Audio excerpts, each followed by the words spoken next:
அது மாதிரி 2040 இயற்கையோடு இணைந்த மனித வாழ்க்கை ஆரம்பமாக போகுது. 2040 தற்போது நாம் வாழ்ந்து கொண்டிருக்கிற இயந்திர அறிவியல் உலகம் செயலிழக்க போகுது. அப்படிங்கும்போது என்னென்னா இப்போ வந்து அதன் பிறகு நமக்கு மின்சாரம் கிடைக்காது. அப்படி தானே, மின்சார தொழிற்சாலை எல்லாம் மூடிடும், மின்சார உற்பத்தி எல்லாமே மூடப்பட்டு விடும். அப்படிங்கும்போது நமக்கு என்ன தேவை அப்படின்னா, ஒரு மின்சாரத்தை சேமித்து வைக்கிற பேட்ரி, அப்புறம் காற்றாலை, அப்புறம் சூரிய ஒளியிலிருந்து மின்சாரத்தை சேமித்து வைக்கிற பேட்ரி, சூரிய ஒளியிலிருந்து மின்சாரத்தை தயாரிக்கின்ற அந்த தயாரிப்பு சாதனங்கள். இதுக்கு வந்து நீங்கள் பழுது பார்க்க வேண்டிய அவசியமே இல்லை. ஒரு 100 வருஷத்துக்கு பழுது பார்க்க வேண்டிய அவசியமே இல்லை. உங்களுக்கு ரிப்பேரே வராது. அப்புறம் இந்த பேட்ரிக்கும் ரொம்ப பவர்ஃபுல்லான சில ஏதோ சொல்கிறாங்க, ரொம்ப வருஷத்துக்கு மின்சாரத்தை சேமித்து வைக்க முடியும் இந்த பேட்டரியில் சேமித்தாக்கா அப்படின்னு சொல்கிறாங்களா. அந்த மாதிரியான பேட்டரிகளெல்லாம் நீங்கள் கண்டுபிடிச்சாக்கா இந்த இயந்திர அறிவியல் உலகம் செயலிழந்த பிறகும் நாம் வந்து மின்சாரத்தை பெற முடியும். இந்த நெய்வேலி அனல் மின்சாரம் இதெல்லாம் செயலிழந்துடும். அப்படிப்பட்ட சூழ்நிலையில் கூட காற்றாலை கூட செயலிழந்துடும். அப்படிப்பட்ட சூழ்நிலையில் கூட இயற்கையோடு இணைந்த மனித வாழ்க்கையில் கூட ஒரு ஆரம்ப காலகட்டங்களில் நம்ம போய் இங்கேருந்து ஒரு 50 வருஷத்துக்காவது இந்த இயந்திர அறிவியல் உலகம் செயலிழந்த பிறகு கூட நமக்கு மின்சாரத்தை பெறுவதற்கான வாய்ப்பு எப்படி இருக்குது அப்படின்னா, இந்த பேட்டரி மின்கலன்கள், பேட்டரியில் சேமித்து வைக்கக்கூடிய சூரிய ஒளியிலிருந்து மின்சாரத்தை தயாரித்து அந்த பேனல், சூரிய ஒளி பேனல் இருக்குல்ல, அந்த பேனல்லேருந்து மின்சாரத்தை தயாரித்து அதை சேமித்து வைக்கக்கூடிய பேட்டரிகளை நம்ம கண்டுபிடிக்கணும். இந்த பேட்டரிக்கு வந்து நீங்கள் ரிப்பேரே ஆகாது. இந்த சூரிய ஒளி மூலமாக மின்சாரத்தை தயாரிக்கிற இந்த பேனல் நீங்கள் வாங்கி வச்சுக்கிட்டிங்கன்னா ஒரு 50 வருஷத்துக்கு ரிப்பேர் ஆகாது. இதிலேருந்து மின்சாரத்தை தயாரிக்கிற இந்த பேட்டரி இதுவும் ஒரு 50 வருஷத்துக்கு உங்களுக்கு பயன் தரும் அப்படிங்கிற உத்தரவாதத்தை தருகிற பேட்டரிகளையும் சூரிய ஒளி மின் பேனல்களையும் தயாரிச்சிங்கன்னா இந்த இயந்திர அறிவியல் உலகம் வந்து 2040 செயலிழந்த பிறகும் அதன் பிறகு உங்களுக்கு மின்சாரத்தை பெறுவதற்கு ஒரு வாய்ப்பு இப்படியும் இருக்குது. அதனால் வந்து சடார்னு போயிட்டு இயற்கையோடு இணைந்த மனித வாழ்க்கையில் போயிட்டு நீங்கள் கஷ்டப்பட தேவையில்லை. திடீர்னால ஒரு மாற்றம், அதனால் வந்து நிறைய பேர் சிரமப்படுவாங்க.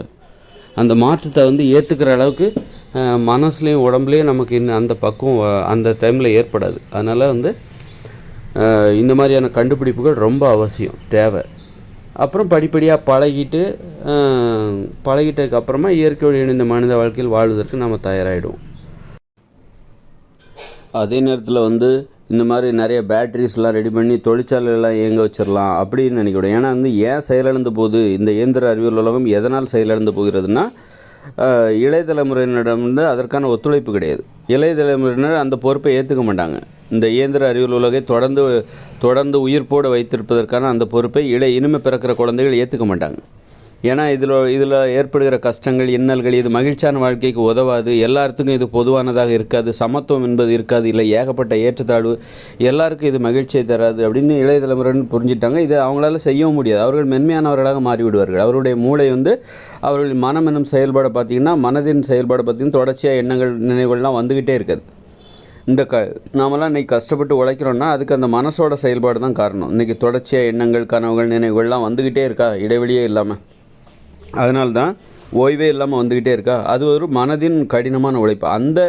அந்த உழைப்பு, அந்த ஓட்டத்தோடு நம்ம உழைப்பை இணைக்கும் போது, நம்முடைய லட்சியத்தை இணைக்கும் போது, அதனால தான் நம்மளால் வந்து கடினமாக உழைக்க முடியுது. நீங்கள் வந்து இனிமே பிறக்கிற குழந்தைகளுக்கு வந்து அவர்கள் வந்து மனித நிலையில் முழுமையடைந்தவர்களாக பிறப்பார்கள். அவர்களுக்கு எண்ணங்கள், கனவுகள், நினைவுகள்லாம் தொடர்ச்சியாக வராது. இடைவெளி விட்டு தான் நிறைய இடைவெளி இருக்கும். ஒரு எண்ணம் வந்துச்சுன்னா கொஞ்ச நேரம் கழித்து ஒரு நினைவுகள், அப்புறம் கொஞ்ச நேரம் கழித்து ஒரு யோசனைகள், அப்படியே சும்மா இருக்கும். அப்படியே தியானம் பண்ணால் எப்படி இருக்கும், மனசில் எதுவுமே வராமல் இருக்கும்ல, அதே மாதிரி இருக்கும். அப்புறம் எப்போது யோசனைகள், எப்போது சிந்தனைகள், ஏதாவது ஒன்று கற்பனைகள், இந்த மாதிரி தான் வரும். அதனால் அவங்களால தொடர்ச்சியாக கடினமாக உழைக்கவும் முடியாது, மென்மையானவர்களாக மாறிவிடுவார். அதனால் வந்து அதன் காரணமாகத்தான் இந்த இயந்திர அறிவியல் உலகம் செயலிழக்குது. தொழிற்சாலைகள் எல்லாமே செயலிழந்து போயிடும். அது தொடர்ந்து வழிநடத்த முடியாது, ஒத்துழைப்பு கிடைக்காது. இப்போ ஒரு அப்பா வந்து தான் பிள்ளையை வந்து எம்பிபிஎஸ் படிக்கணும், இன்ஜினியரிங் படிக்க வைக்கணும்னு நினைக்கிறாரு. அந்த புள்ள ஒத்துழைச்சா தானே படிக்க முடியும். அந்த புள்ள ஒத்துழைக்கணும்ல. அந்த பையன் வந்து, அந்த அப்பாவோட பையன் வந்து ஒத்துழைச்சா தானே இன்ஜினியரிங் படிக்க முடியும், டாக்டர். அப்போ ஒத்துழைக்கலன்னா என்ன பண்ண முடியும்? நான் எல்லாமே பண்ணி பார்த்துனப்பா, ஒன்றும் பண்ண முடியல.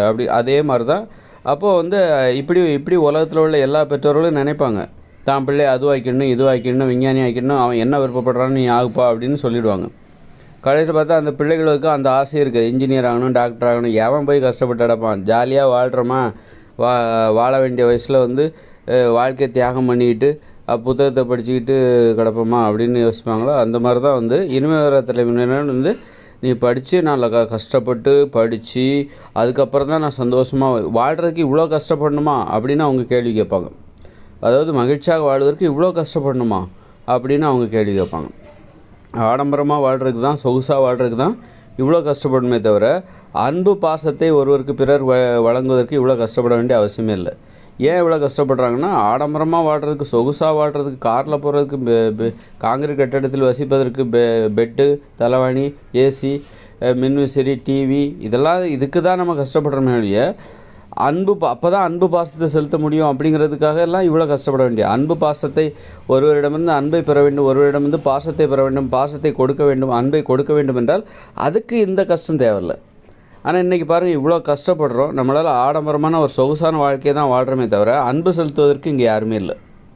இவ்வளோ கஷ்டப்பட்டு ஒரு உலகத்தை உருவாக்கிட்டாங்க. ஆனால் மக்கள் அன்பை பெறுவதற்கு, அன்பை செலுத்த முடியாத அளவுக்கு அனாதைகளாக மாறிவிட்டார்கள். அதனால் இனிமேல் பிறக்கிற குழந்தைகளுக்கு அந்த ஆடம்பரம் தேவையில்லை. உனக்கு அன்பு வேணுமா, பாசம் வேணுமா, அன்பு வேணுமா, ஆடம்பரம் வேணுமா, சொகுசு வேணுமா, இல்லை பாசம் வேணுமா அப்படின்னு கேட்கும்போது இனிமேல் பிறக்கிற குழந்தைகள் வந்து எனக்கு அன்பு தான் வேணும், பாசம் தான் வேணும் அப்படி சொல்கிறது தானே அறிவுள்ளவங்களுடைய பதிலாக இருக்க முடியும். ரெண்டுமே வேணும்னா கிடைக்காது. எனக்கு ஆடம்பரமும் வேணும், சொகுசும் வேணும், காரு, பங்களா, அப்படி விமானத்தில் போகணும், கப்பலில் போகணும், satellite, smart phone, mobile phone, அது எல்லாமே வேணும். அன்பு வேணும் அப்படின்னா கிடைக்காது. ஏதாவது ஒன்று ரெண்டுக்கு ஆசைப்படக்கூடாது. அப்போது அந்த மாதிரி தான் வந்து இயந்திர அறிவியல் உலகத்துக்கு இனிமேல் வந்து செயலிழந்து போகிறதுக்கு இதுதான் காரணமாக இருக்குது. அது ஏதாவது ஒன்று தான் வேணும். அப்போ இனிமேல் பிறக்கிற குழந்தைகள் வந்து எனக்கு அன்பு தான் வேணும், காதல் தான் வேணும், குடும்பம் தான் வேணும், பாசம் தான் வேணும் அப்படின்னு சொல்லுவாங்க. நட்பு தான் வேணும், ஜாலியாக வாழணும், இவ்வளோ ஸ்ட்ரெஸ்ஸாக, இவ்வளோ பொறுப்பாக, ஐயோ இதுக்கெல்லாம் எதுக்கு தேவையில்லைன்னு சொல்லிவிட்டு அது தேவைன்னு சொன்னால் கூட அவங்க விருப்பப்பட்டால் கூட அதை பண்ண முடியாது. ஏன்னா பிரெயினில் வந்து மூளையில் வந்து அந்த மூளையின் செயல்பாடுகளில் மாற்றம் ஏற்பட்டுவிட்டது. தொடர்ச்சியாக எண்ணங்கள், கனவுகள், நினைவுகள்லாம் ஓய்வில்லாமல் வந்து கொண்டே இருக்காது. அதனால தான் அவங்களால வந்து அவங்களுக்கு அந்த ஆசையே வராது. அதனால் அந்த ஆசை வந்தாலும் வரவும் செய்யாது. அது இனிமேல் கஷ்டமாக நம்மளால் உழைக்க முடியுங்கிற அந்த நம்பிக்கை அவங்களுக்கு வராது. பேராசைகளை, பெரிய பெரிய ஆசைகளை எல்லாம் அவங்க கனவுகளாக வச்சிக்கவே மாட்டாங்க. அது முடியாதுங்கிறதுனால வச்சுக்குவோம். அதனால் எளிமையாக வாழ்கிறது தான் நம்முடைய தகுதிக்கு. இனிமேல் எளிமையாக தான் வாழணும், எளிதாக தான் வாழணும். விவசாயம் பண்ணிவிட்டு குடிசை, காதல், குடும்பம், கூட்டு குடும்பம், அன்பு, பாசம், நேர்மை, ஒழுக்கம், கட்டுப்பாடு, இதுதான் இனிமையுடைய மனிதர்களுடைய வாழ்க்கை. அதனால் செயலிழந்து போகிறதுக்கு இதான் காரணம். மனுஷங்க மென்மையானவர்களாக மாறிட்டாங்க. அதனால் சரி, இந்த உலகம் செயலிழந்து போனதுக்கு அப்புறம் மென்மையானதாக மாறிட்டனால இனிமே பிறக்கிற குழந்தைகள் 2024ன்னு வச்சுக்கோங்களேன், அந்த இனிமே பிறக்கிற குழந்தைகள் மென்மையானவர்களாக மாறிவிட்டதால் அவங்களால் கடினமான வேலைகள் எதுவும் செய்ய முடியாது என்பதால் இந்த இயந்திர அறிவியல் உலகம் செயலிழக்குது. செயலிழந்து போனோடனே மின்சாரம்லாம் நின்று போயிடும், தொழிற்சாலைகள்லாம் நின்று போயிடும், போக்குவரத்து வாகனங்கள், பெட்ரோல், டீசல் எதுவுமே கிடைக்காது. அப்போது அப்படி இந்த உலகமே இருண்டு போன மாதிரி இருக்கும். இரவுலாம் பார்த்திங்கன்னா அந்த உலகம் அப்படியே இருட்டாக இருக்கும். எங்கேயுமே மின் விளக்குகளை பார்க்க முடியாது.